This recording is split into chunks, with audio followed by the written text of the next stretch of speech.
जो लड़का जिसकी माँ और पिता ने पाला पोसा बड़ा किया, कौन होगा कि अपनी माँ के विषय में ऐसा कुछ कर सके। ये संभव है कि व्यक्ति अपने पति के पत्नी के हिसाब से चलते हैं, लेकिन वो लड़का अभी इतना नहीं प्रभावित था, उसने भी रास्ता निकाला। उसने कहा ठीक है, एक बार फिर से सुना दीजिए।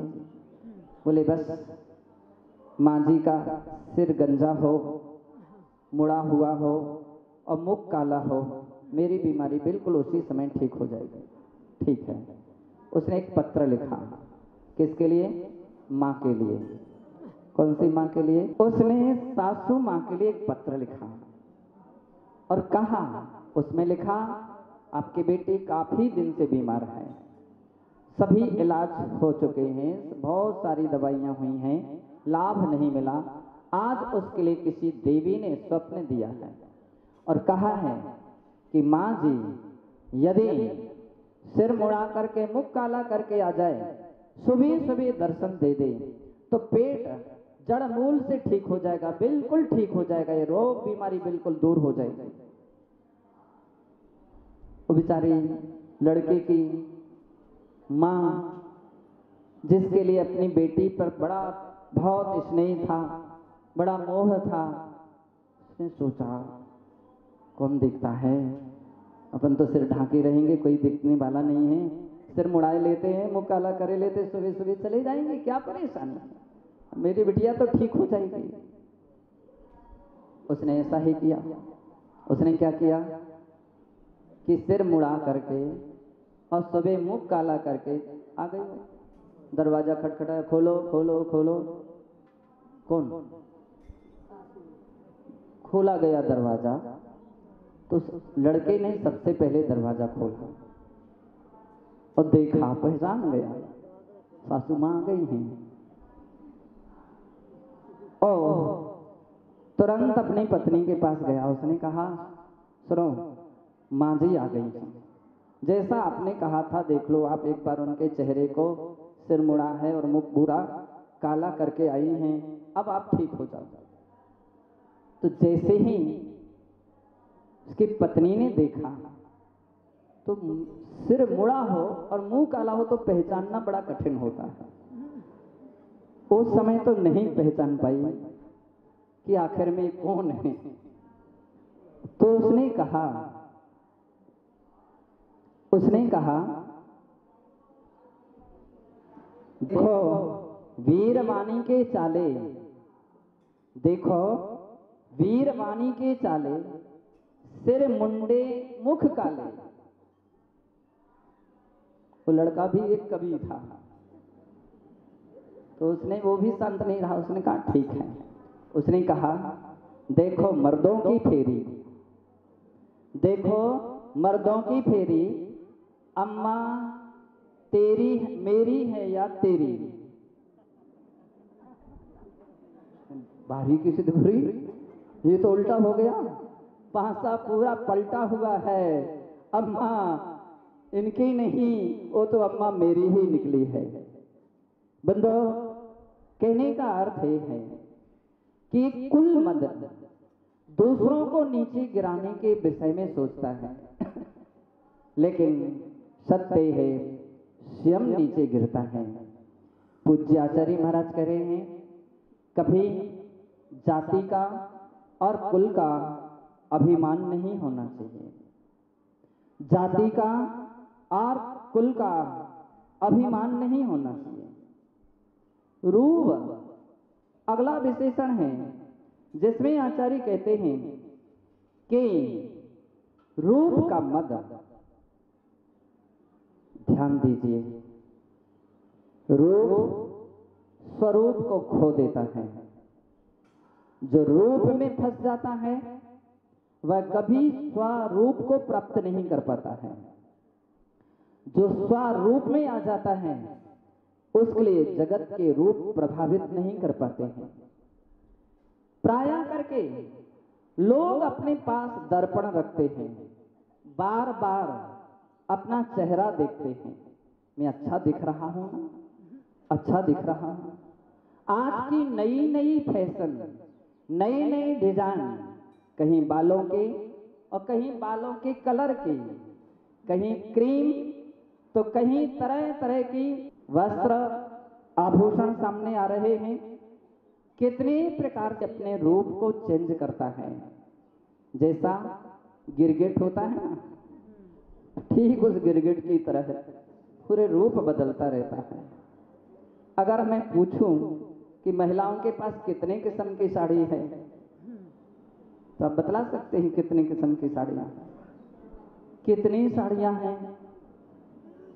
2 साड़ी से काम चल सकता है, 4 साड़ी से चल सकता था, 10 साड़ी से चल सकता था, लेकिन कम से कम 100, 150, 200, कोई भरोसा नहीं होते। कितनी किस्म की सामग्री रखते हैं। प्रायः करके देखा होगा, जब कभी भी बाजार में पुरुष जाते हैं तो महिलाओं को साथ में ले जाना पसंद नहीं करते। सही बात है ना? सही है। क्यों नहीं करते हैं? क्योंकि एक सबसे बड़ी गलती कर बैठे। क्या कर बैठे? एक मांग भरी है, एक बार मांग भरी और उसकी सजा यह है कि जिंदगी भर तक मांग भरते ही भरते रहना पड़ता है। अगर श्रीमती कहीं बाजार में साथ में चली गई, तब तो हर दुकान दृष्टि में आती है, ये सामान खरीदना है, नहीं वो तो चाहिए ही चाहिए है। वहीं से आंखें दिखने लगती हैं, समझ में आने लगता है कि अब तो खरीदना ही पड़ेगा। बतलाते हैं रूप मंत्र। समय इतना नहीं है कि मैं ज्यादा इसके विषय में कहूं, केवल इतना ही कहना है कि जिस शरीर के प्रति व्यक्ति अभिमान करता है, जिस रूप के प्रति अभिमान करता है, मैं गोरा और वो काला, जिसे आप गोरा कह रहे हैं और जिसे काला कह रहे हैं, ध्यान रखिए, मरने के बाद एक दिन दोनों को जलना पड़ेगा। गोरा शरीर भी जलेगा और काला शरीर भी जलेगा, दोनों जलेंगे। और जब ये दोनों जल जाएंगे, दोनों की राख हो जाएगी। आप बतला सकते हैं कौन सी राख गोरी है और कौन सी राख काली है? जिसके लिए व्यक्ति जिंदगी भर तक लड़ता है, इतना परिश्रम करता है, बंदो दोनों राखें एक जैसी होती हैं। कोई भी राख में कोई भी फर्क नहीं मिलता है, कोई भी अंतर नहीं आता है। इसलिए आचार्य महाराज कहते हैं, ये रूप का अभिमान कब तक करोगे? महारानी लक्ष्मी वती ने किया और एक निर्ग्रंथ दिगंबर मुनि का अभिनय अनादर कर दिया। परिणाम ये निकला, वह सुंदर शरीर भी क्षण भर में ही कुष्ठ से ग्रसित हो गया। सारे शरीर में गलित कुष्ठ रोग हो गया, बीभत्स हो गया, दुर्गंध आने लगी। शरीर में से जगह जगह से खून, मांस, पीप आदि आदि दुर्गंधित पदार्थ बहने लगे। राजा तो जब बाद में आया, उसने देखा, पर रानी को पहचान ही ना सका कि मेरी यह वही रानी है क्या? वही रानी है, ये कौन है? बंधो, रूप भी बहुत जल्दी चेंज होता है। जिस रूप के श्रृंगार में प्रायः व्यक्ति निरंतर प्रयत्नशील रहता है, कभी आप ऐसे भी दृश्य देखेंगे, लिपस्टिक लगाने वालों के लिए कैंसर हो गया, ओंठ के कैंसर, ऐसे रोग हो गए, एक ऐसे बीमारियां खड़ी हो गई कि जिसका कोई इलाज नहीं हो सका। क्रीम के रिएक्शन ने सारे के सारे चेहरे को झुलसा दिया। सुंदर तो बहुत दूर रहा, और फोड़ा फुंसियों से ग्रसित हो गया, स्थायी दाग बन गए। पूज्य आचार्य कहते हैं बाहर के श्रृंगार से रूप जो है और सुंदर नहीं होता है, अपितु आचार्य समंत्रभद्र महाराज रत्नक्रंडक श्रावकाचार्य में कहते हैं कि बाहर की सुंदरता केवल बाहर तक रहती है। सही बात यह है कि वह कुरूपता को ढांकने का ही एक तरीका है। पाउडर सबसे अधिक कौन लगाता है? मतलब कौन लगाता है? बोले जो काले लोग होते हैं वे ज्यादा पाउडर लगाते हैं। सांवले लोग होते हैं वे ज्यादा पाउडर लगाते हैं ताकि हम सांवले ना दिखें। वे ऐसी क्रीम लगाते हैं कि ताकि चेहरा चमकता हुआ दिखे। ऐसी सामग्री का प्रयोग करते हैं कि गोरापन आ जाए। निरंतर इस प्रयास में रहते हैं कि हम गोरे कैसे हो जाए। सबसे अधिक साबुन चेहरे में लगाने वाला व्यक्ति है तो काले लोग सबसे अधिक साबुन का प्रयोग करते हैं। सबसे अधिक साबुन का प्रयोग करते हैं कि मैं सुंदर दिखने लग जाऊं, मैं गोरा दिखने लग जाऊं। ऐसा प्रयत्न और प्रयास रहता है कि मैं सुंदर दिखूं, मैं गोरा दिखूं।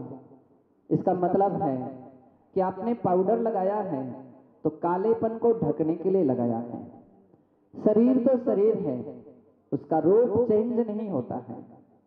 केवल बाहर का तरीका सामग्री जो लगा रहे हैं, क्षण भर के लिए आप सुंदर दिख सकते हैं। बड़े से बड़े कलर हैं, अब उसमें इतना प्रयत्न इतना प्रयास किया जाता कि उस समय पे ऐसा लगने लगता अरे इतना बड़ा अंतर कैसे आ गया, इतनी सुंदर व्यक्ति कैसे दिखने लगा। लेकिन वह सुंदरता कब तक की? जब तक एक बार साबुन से ना धो ले। और साबुन से धोया चेहरा यथावत हो गए। पसीना आया तो ऐसे लगने लगते जैसे कोई व्यक्ति रो करके आया हो। सारा रूप चेंज हो गया। आचार्य भगवान कहते हैं इससे अच्छी बात तो ये थी, अगर सुंदरता का नुक्सा आप पूछना चाहते हैं तो आचार्य समंत्रभद्र कहते मुझसे पूछिए। किसका नुक्सा? सुंदरता। कितने लोग सुंदरता चाहते हैं? बहुत सारे लोग चाहते हैं हाँ बहुत सुंदर दिखे। बड़े आश्चर्य की बात है, आचार्य समंत्रभद्र जो न्याय के बड़े आचार्य हैं और वे गारंटी दे रहे हैं, बोले आओ मेरे पास, मैं सुंदरता का तरीका बतलाता हूं। वे कहते हैं कि अगर आप सुंदर बनना चाहते हो, महिलाएं ही नहीं आप भी सुंदर बनना चाहते हो, बहुत अच्छे दिखोगे, बिना ब्यूटी पार्लर जाए, बिना क्रीम लगाए, बिना और भी किसी इस प्रकार की सामग्री लगाए, बिना पैसे खर्च किए सस्ते सुंदर टिकाऊ काम हो सकता है। तो ये कहते हैं तरीका क्या है? भक्ते सुंदर रूपम। एक इतना सा सूत्र दे दिया उन्होंने। अगर सुंदर रूप चाहते हो तो बोले भक्ति करना सीख लो। क्या करना सीख लीजिए? भक्ति करना सीख लीजिए। जो भक्त व्यक्ति मिलेगा, जितना उसके अंदर में वास्तविकता भक्ति भरी होगी, वो सुंदर ही दिखेगा, वो असुंदर नहीं रहेगा। उसका चेहरा बहुत सुंदर दिखेगा, क्योंकि कहते भक्ति सुंदर रूपम। इस सुंदरता का बहुत अच्छा तरीका है। बंधु, पूज्य आचार्य कहते हैं कि वास्तविकता में जब भक्ति आ जाती है तो व्यक्ति सुंदरता को तो भूल जाता है। सुंदरता के प्रति उपयोग ही कहां जाएगा? जिसका भगवत रूप पर ध्यान गया है उसका इस क्षणिक शरीर पर ध्यान कैसे जाएगा? इस शरीर को देखेगा तो केवल मांस, हड्डी और चमड़े के रूप में ही देखेगा।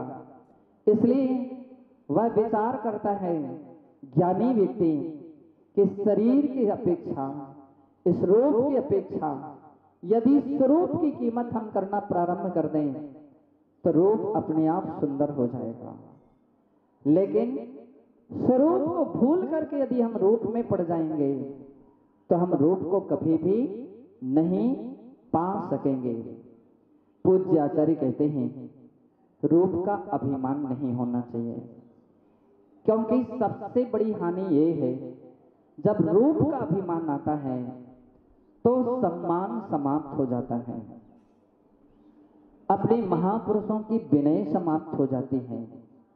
कितनी बार जब कोई व्यक्ति नए वस्त्र पहन करके आता है, काश कल्पना कर लीजिए कि ऐसे स्थान पर आया है जहाँ भगवान के रथ यात्रा निकल रही हो,